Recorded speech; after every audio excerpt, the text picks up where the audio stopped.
મારું નામ ડૉક્ટર પાર્થ ઉપેન્દ્ર કુમાર પટેલ છે.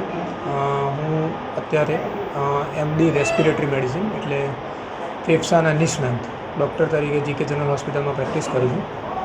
હમણાં આપણે હવે નવું પ્રાઇવેટ હોસ્પિટલ ચાલુ કરવા જઈ રહ્યા છીએ. હોસ્પિટલનું નામ છે શ્વાસ ચેસ્ટ ડિઝીઝ સેન્ટર, જે exact GK hospital gate number 1ની સામે પ્રેસ્ટીજ કોમ્પ્લેક્સમાં પહેલા માળે 107 નંબરની દુકાનમાં છે. અહીંયા અપાતી સેવાઓમાં ફેફસા અને ફેફસાના સંબંધિત બધા જ રોગોનું નિદાન તથા સારવાર આપણે શરૂ કરી રહ્યા છીએ. અત્યારે ભુજ કચ્છ સ્થિત એક પણ હોસ્પિટલમાં ફેફસા અને એના સંબંધિત રોગોના નિષ્ણાંત ની હાજરી નથી.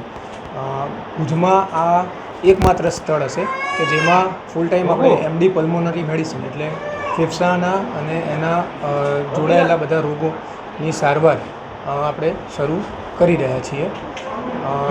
આ હોસ્પિટલમાં ફેફસા સિવાયની સેવાઓમાં આપણી જોડે ઉન્નતિ મેડમ છે, જે આયુર્વેદિક સ્પેશિયાલિસ્ટ છે, અને ડૉક્ટર વલ્લરી મેડમ છે, જે MPT એટલે માસ્ટર્સ ઓફ ફિઝિયોથેરાપી કાર્ડિયો પલ્મોનરીમાં છે, એટલે ફેફસા અને હૃદય રોગના ફિઝિયોથેરાપિસ્ટ, અને એના રિલેટેડ સેવાઓ આપશે. હા, એટલે આપણું ઓપનિંગ આજે આપણા ઓપનિંગમાં સાંસદ શ્રી વિનોદભાઈ ચાવડાની ઉપસ્થિતિ હતી, અને સાહેબે હાજરી આપી એના બદલ દિલથી સાહેબનો આભાર માનું છું. અને બસ હવે એ જ કે કચ્છની જનતાને અમદાવાદ કે રાજકોટ જવાની જરૂર નથી.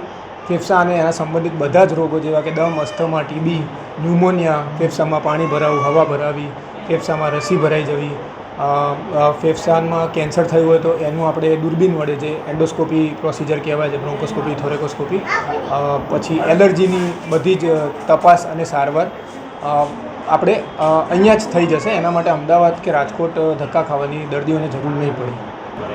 એટલે એ જ વસ્તુ છે. મેઇન તો આપણે ફેફસા અને એના સંબંધિત રોગો બધા જ આમાં આવરી લીધા છે. નવા રોગોમાં નવી ટેકનોલોજી અને નવી વસ્તુઓ, જેવી કે અત્યારે ભુજ ખાતે આપણે એક સ્લીપ સ્ટડી જે ક્યાંય પ્રેક્ટિસમાં નથી હમણાં, પછી એલર્જીની તપાસ જે પ્રેક્ટિસમાં નથી, પછી એન્ડોસ્કોપી થઈ ગઈ, જેવી કે બ્રોન્કોસ્કોપી, થોરેકોસ્કોપી, અને ફેફસાનું તમામ રોગો, એમાં આપણે બધું જ ફેફસાનું અને એના સંબંધિત રોગોને આવરી લઈશું. એટલે એના માટે સ્પેશિયલી અત્યાર સુધી એવું હતું કે ભુજ ખાતેથી પલ્મોનરી મેડિસિન કોઈ કન્સલ્ટન્ટ છે નહીં, તો બધા જ દર્દીઓને અમદાવાદને રાજકોટ જવાની ફરજ પાડવામાં આવતી હતી.